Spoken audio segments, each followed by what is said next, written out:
Ciao a tutti ragazzi e ragazze e benvenuti in questo nuovo video. Oggi siamo qui a fare una nuova reaction a un nuovo video di Draw My Life. No, nuovo no, però a un altro video di Draw My Life. Sempre su uno yokai, questa volta su uno degli yokai più famosi di sempre. Abbiamo reagito a K, abbiamo reagito a Umibozu, a Nopperabo, Kuchisnakeon, Gumi, Hanako-san, Yuki-onna, Teke, a Kaname e anche a Futakuchi-onna. Oggi invece è il turno degli Oni. E che cos'è un Oni? Un Oni è uno yokai che ha l'aspetto di un orco che, secondo la leggenda, nasce quando una persona veramente malvagia muore, che adesso è obbligata a uccidere persone cattive e portarle all'inferno. E sono gli schiavi di Enmadayo. E niente, sempre da Draw the Life Tic Tac, lasciamo ovviamente like. Ma prima di iniziare ovviamente iscrivetevi al mio canale, lasciate like e iniziamo a vedere questo video.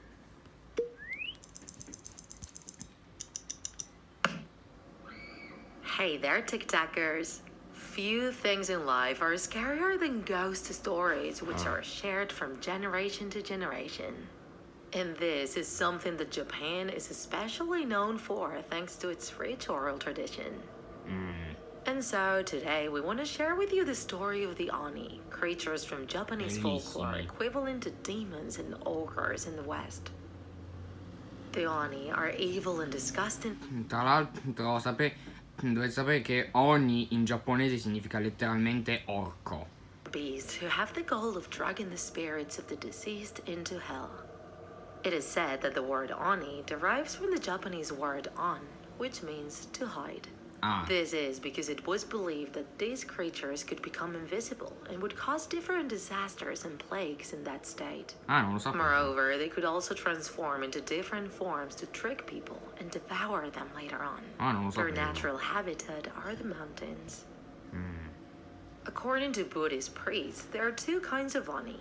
The Earth Oni, responsible for diseases and pandemics, and the Hell Oni, who search for sinners to capture them and bring them to the god of the underworld. Quindi gli Oni della terra sono rossi, gli Oni dell'inferno sono blu. It is also believed that female Oni are women who transformed into these evil creatures due to jealousy or heartbreak.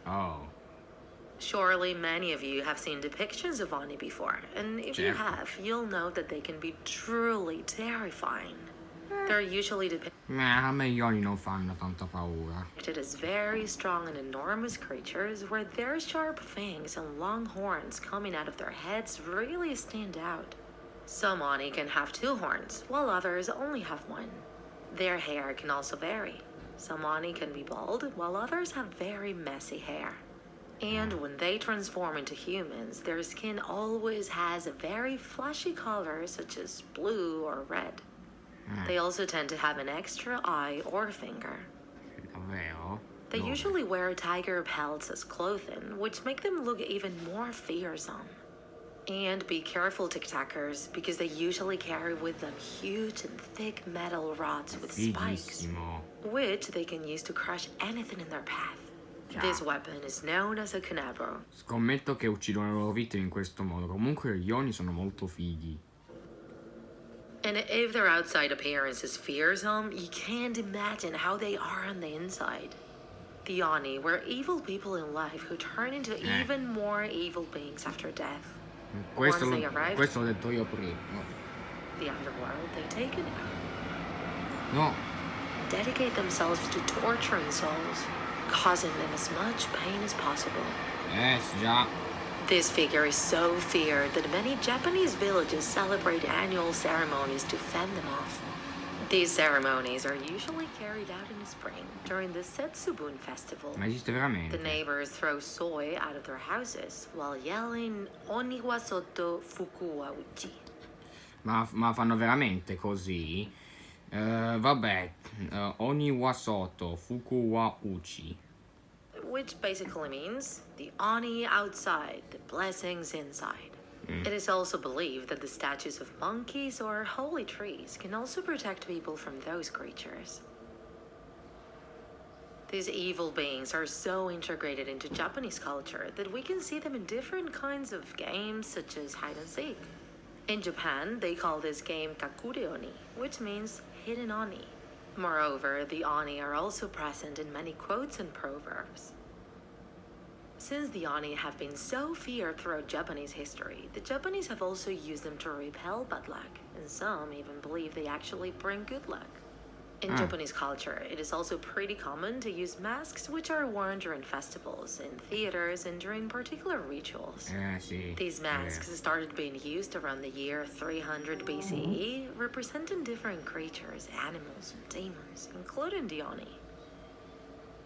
The most common of these are the samurai masks, the theater masks, and the masks used during holidays. La kitsune. The samurai wore their masks to protect themselves, as well as intimidate and terrify their foes. Those masks also used to have a malevolent smile, as well as fearsome fangs. The theater masks are called no. They are very light and adjust so well to the wearer's face that they change expression according to the movements of the actor. Aspetta, mi sa che io questa maschera non lo conosco. La conosco, mi sa che l'ho vista da qualche parte. One of the most iconic is the Hanya mask. And lastly, there are also masks used for different holidays. Those masks can be very different, and there are several specific dates when people wear them. Siamo quasi alla fine. Among those dates is New Year's Eve, when some people wear red masks which represent male ogres, and others use blue masks which represent female ogres. They go from house to house to bless the families of well-behaved children. Allora, questa cosa, il fatto che ci sono queste tizi che indossano maschere di Oni. Allora, c'è uno yokai che si chiama Namahage, che praticamente spaventa i bambini in modo che si comportano bene, indossano maschere di Oni. Vabbè, forse adesso non c'entra. Vabbè, sto zitto. All of those different masks represent different Oni TikTokers. So if you ever bump into someone wearing one, that might still be scary, but maybe not that much. And because of their appearance, these creatures have also been used in many different works of manga, anime, and video games.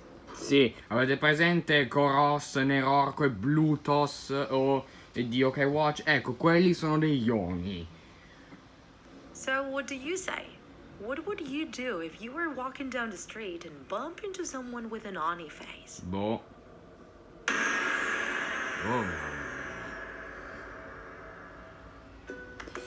Vabbè, mi aspettavo un jumpscare peggiore. Vabbè, abbiamo fatto anche l'Oni. Il prossimo video reaction sarà su Oni Baba. E vabbè, spero che la reaction vi sia piaciuta. Iscrivetevi al canale, lasciate like. Ditemi nei commenti che ne pensate degli Oni. E ci vedremo in un prossimo video. Ciao ciao.